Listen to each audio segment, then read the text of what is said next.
plupart des consultants, coachs, prestataires de services sur mesure sont persuadés de l'importance de bien comprendre les demandes de leurs clients. Et pourtant, il n'est pas rare qu'ils se retrouvent après un entretien devant l'ascenseur en train de se gratter la tête et de se dire avec leurs collègues, finalement, c'est pas si clair que ça, on ne comprend pas vraiment ce qu'il veut ou il nous manque plein d'éléments d'information, sauf que le rendez-vous, il est terminé, ils n'ont plus qu'à reprendre leur ascenseur, rentrer au bureau et faire leur propale avec les éléments qu'ils ont pu récupérer. Tout ça parce qu'ils n'ont pas une méthode fiable sur laquelle s'appuyer et à réutiliser, quel que soit le type de demande, quel que soit le type d'interlocuteur qu'ils ont en face d'eux.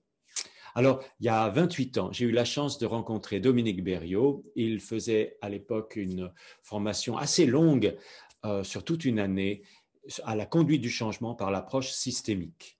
Et les 2 premières journées de cette formation sont exclusivement consacrées au cadrage de la demande. Et c'est l'outil que j'ai le plus utilisé dans toute ma vie professionnelle.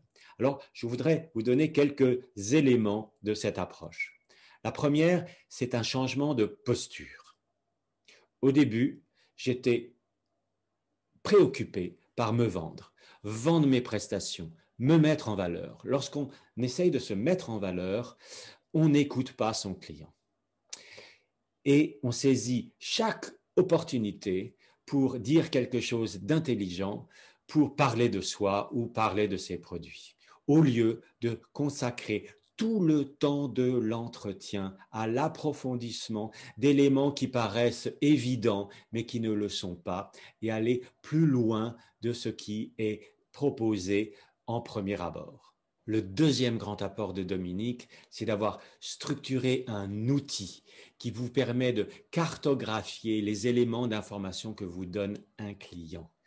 Il a identifié 10 invariants qui se retrouvent quel que soit le type de demande, que ce soit pour des demandes énormes comme un changement d'organisation complexe ou des demandes plus simples comme l'organisation d'une réunion ou d'un séminaire.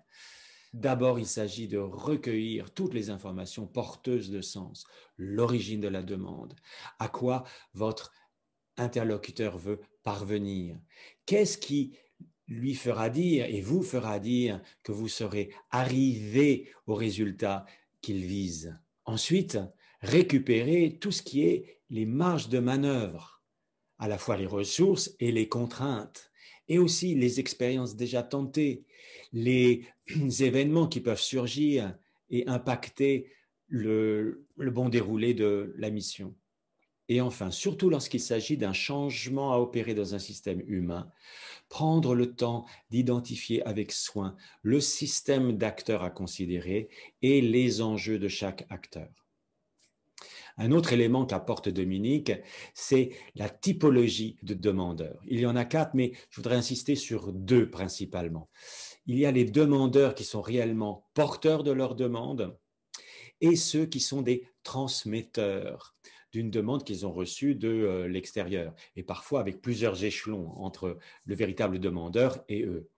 Et ils ne se traitent pas de la même façon. Il y a des stratégies importantes à mettre en place pour revenir vers le demandeur qui seul est capable de donner le véritable sens de la demande. Alors dans la réalité, les praticiens disent souvent, oui mais en fait, les clients, ils ne savent pas ce qu'ils veulent.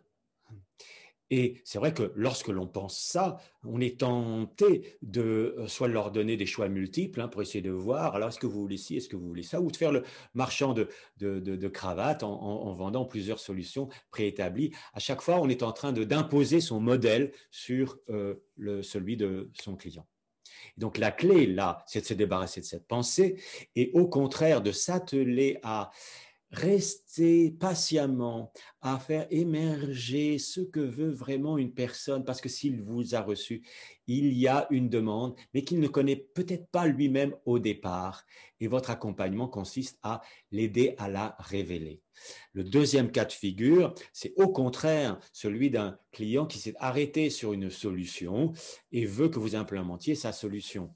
Et là encore, la clé est de monter de niveau. On appelle ça le niveau N+1, et d'aller explorer ce à quoi il veut parvenir derrière cette première formulation qui est un point de départ. Alors, si ce que je vous dis résonne pour vous, je voudrais vous proposer un petit quiz. Listez, s'il vous plaît, les 10 éléments d'information selon vous qu'il s'agit de récupérer et qui vous feront dire à la fin d'un rendez-vous, OK, j'ai tout ce qu'il me faut pour faire du bon boulot. J'ai tout ce qu'il me faut pour faire ma proposition. J'ai tout ce qu'il faut pour élaborer une stratégie de changement, si c'est une stratégie de changement qui est demandée. Alors, si vous avez le moindre doute, consultez les ouvrages de Dominique Berriot et je vous invite vraiment à participer à la formation Le cadrage de la demande. Je l'enseigne depuis 12 ans. C'est véritablement une clé qui m'a permis d'augmenter mon taux de réussite, d'augmenter aussi la taille, le scope de mes interventions sans me laisser coincer par les demandes initiales de mes clients. Et enfin, me permet d'avoir une relation beaucoup plus authentique et profonde avec mes clients et prospects dès les premiers rendez-vous. Nous avons entièrement rénové la formation pour l'offrir maintenant en distanciel, avec en plus une clause satisfait ou remboursé. Si à la fin du premier module, vous pensez n'avoir rien appris, eh bien, vous n'avez rien à payer, donc aucun risque pour vous.